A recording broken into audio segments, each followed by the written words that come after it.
Procedural generation of levels has a long history in video game development, crafting worlds that feel novel and unique with each playthrough. But it's an idea that has no defined method of how to pull it off. Of course, it makes sense that a world generated for Dwarf Fortress does not have the same design considerations as platforming in Spelunky or the dungeons of Binding of Isaac. But the focus in each of these cases, the real technical and design challenge, is finding an approach that will build a game world that feels coherent and sensible while maintaining novelty and randomness. I'm Tommy Thompson, welcome to AI in Games, and in this episode we're going to take a look at the secret behind Ludomotion's 2017 roguelike dungeon crawler, Unexplored. What makes this game interesting is that it doesn't procedurally generate its levels directly. Instead, it relies on a cyclic generation system that will create cycles of interesting gameplay that are then translated into a series of fully playable dungeons. Now, this might sound confusing on first passing, but the idea of cyclic generation actually originates from the real world. When we look at objects in the real world built by humans, there is a tendency to build in ways that enable cycles. This can be in building layouts and city blocks, or in parks and road networks. It enables for interesting structures and layouts, as well as paths for people to navigate. And when you look at many video game levels designed by humans, there are also cycles, be it in maps for online multiplayer, or even in more traditional single-player games. Players may find a lock or obstacle, have to take a fixed path through the map to find the solution, and then return back to the beginning of the loop to see if it is now resolved. But when you look at a lot of games that create levels or environments using procedural generation, they don't loop, they branch. They start from a point of origin and move forward to the exit while creating dead ends and offshoots along the way.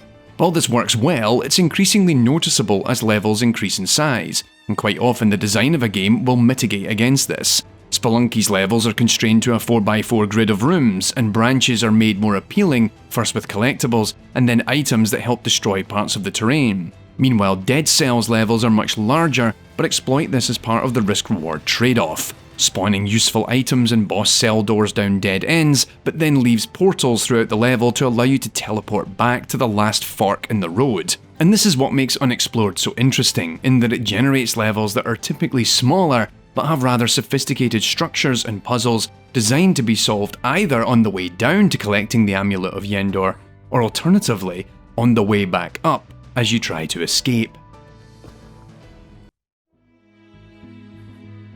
Cyclic Generation is a concept devised by Dr. Joris Dorman, the creator of Unexplored, that emerged as part of his ongoing research into procedural level generation. So how does cyclic generation work? Typically, a level generation algorithm will focus on finding a path that goes from the start to the goal. This algorithm might be employed where a level is being built as the path is constructed, or it conducts a search through existing level chunks. In either case, provided there is at least one complete path from the start point to the exit, then the level is at least functional and the generation process can continue to add more features. However, in cyclic generation, the idea is that there isn't just a path from the start to the goal, but there's also another path that goes back from the goal to the start. And this is the crux from which all of Unexplored's dungeons are built. Dungeons start as one simple cycle, like so. But unlike most generators, these arcs between the start and end point are not necessarily physical paths in the level. Instead, they represent the gameplay that's going to happen between these 2 points, irrespective of how far apart they are in the actual game. Now, the trick is that this loop can then have a particular gameplay pattern embedded within it. For example, one of the 2 paths might be quite short, while the other is quite long. It might be you can only take one path in each direction, or both provide valid paths. Risk and reward can also be modelled onto each path. One can be longer with fewer enemies, while the other is shorter, but with significantly more monsters. But where it gets really interesting is with the locked door pattern. The player could take path A to the goal, only to discover that the goal is blocked by a locked door. They're then forced to take path B, and as they traverse it, they find a key that will open the door. So having completed path B, the player is back at the start. So they have to take path A again to get to the door and unlock it. Now, there's a lot of nuances and subtleties that are added to make this interesting and maintain the integrity of the puzzle. For example, path B might not be accessible from the start because it's on a high ledge. Path A might have traps that only activate after the player has picked up the key on Path B, plus the entrance to Path B from the goal might be closed upon entry, forcing the player to complete the loop via A. But the key part is that the entire level is built as a cycle. Players may experience that whole cycle as they play through it the first time, or just part of it as they head for the exit to the next level.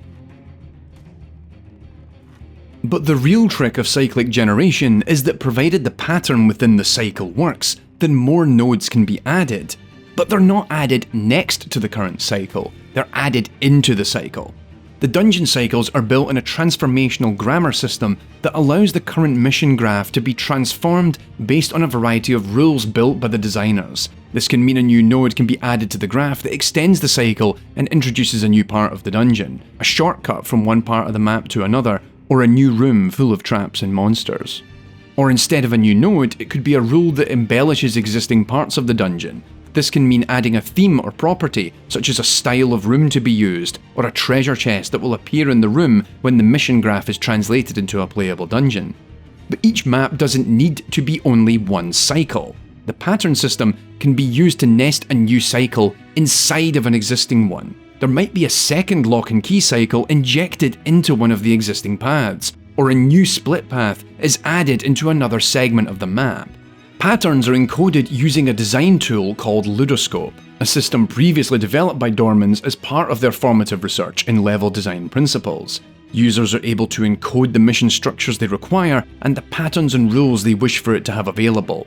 And so it makes for an interesting process, given that when working in Ludoscope, none of this is playable. It's merely an abstract design concept for creating levels in games. In order for it to work in a game such as Unexplored, the game needs to be able to translate what those grammars mean in the context of the game. Hence, it's possible that different games could interpret the same grammar in an entirely different way. But for now, let's look at how Unexplored translates these cyclic dungeons into fully playable levels.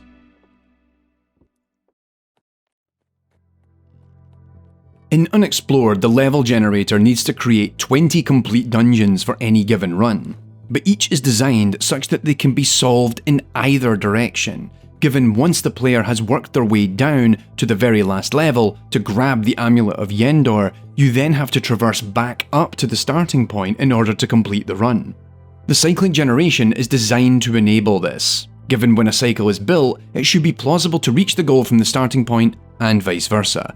However, while this cyclic system could enable for incredibly large and complex dungeons, the average map in the game only contains a couple of embedded cycles, with the additional data embedded in the graph that decorates the room and dungeons, helping ensure diversity with each run.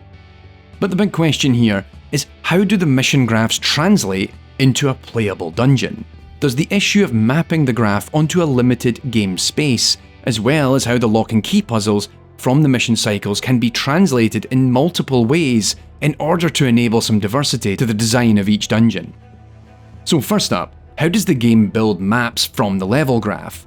This is arguably the most sophisticated part of the process, given the level graph does not contain spatial information. It contains some structural information in the sense that room B will sit somewhere between room A and room C, and it contains relationships between things like keys and locks, but it doesn't say where those items will actually be. So Unexplored's generation engine has a separate system for parsing a level graph and turning it into a high-resolution tile map that is then rendered in-game. Unexplored's dungeon generation starts with a graph of empty nodes in a grid shape.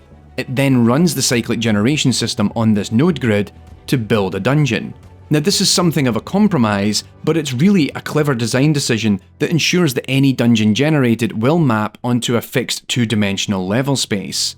Once the dungeon is generated in the grid, it then runs multiple passes, translating it first into a very low-resolution tile map, and then making multiple passes to increase the resolution. Once the high-resolution version of the map is built, it then takes all of the extra information stored in the level graph, such as the monsters that should appear in corridors, traps in specific rooms, and the keys and locks for the main puzzles. While there is the main lock and key rule in the grammar system, how that manifests in the game world can vary from one instance to another. Keys can be designed such that they can be used for a specific lock, or any lock that fits. They could be built for multiple uses, or they are consumed once they get put in a lock. But critically, the type of key that you find is dependent on the lock that it's going to be used for.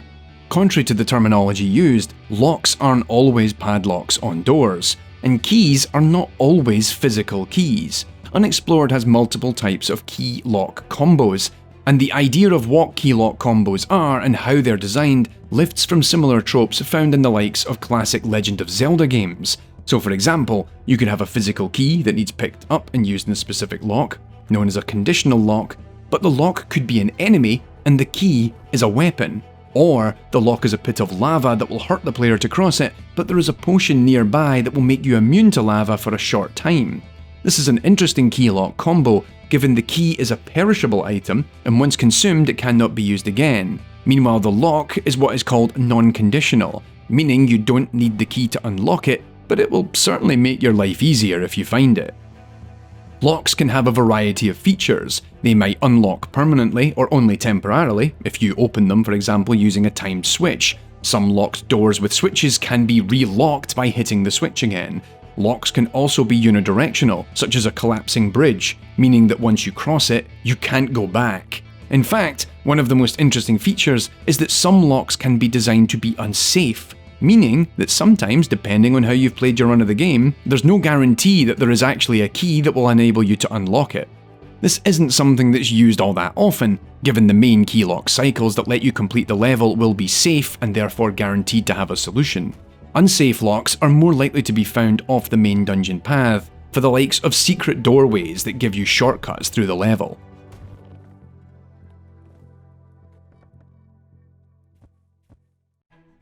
At the time of writing, Unexplored 2, The Wayfarer's Legacy is currently in development, and thanks to the team at Ludomotion, I had the chance to try it out in advance and wanted to share some of it with you now. Unlike the previous game, players leave the confines of the ever-darkening dungeons and are now exploring a vast open world.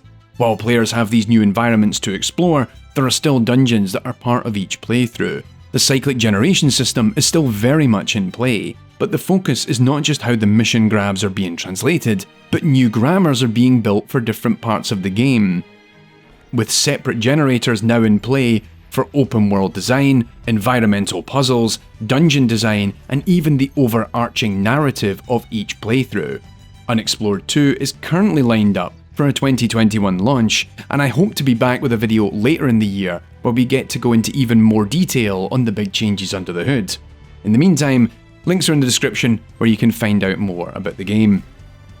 Thanks for watching this episode of AI in Games. I hope you found this topic interesting, as Unexplored is still one of the most unique examples of procedural generation in commercial games. For game devs keen to learn more about Cyclic Generation, be sure to check the video description as I list a number of resources that you can use to get your head around it.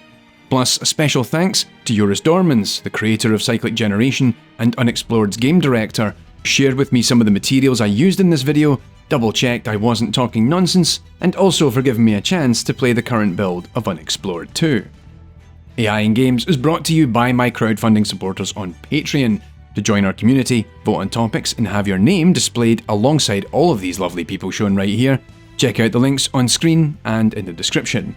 I'll be back soon with another episode voted for by the Patreon community, and I look forward to sharing it with you all. Take care, folks.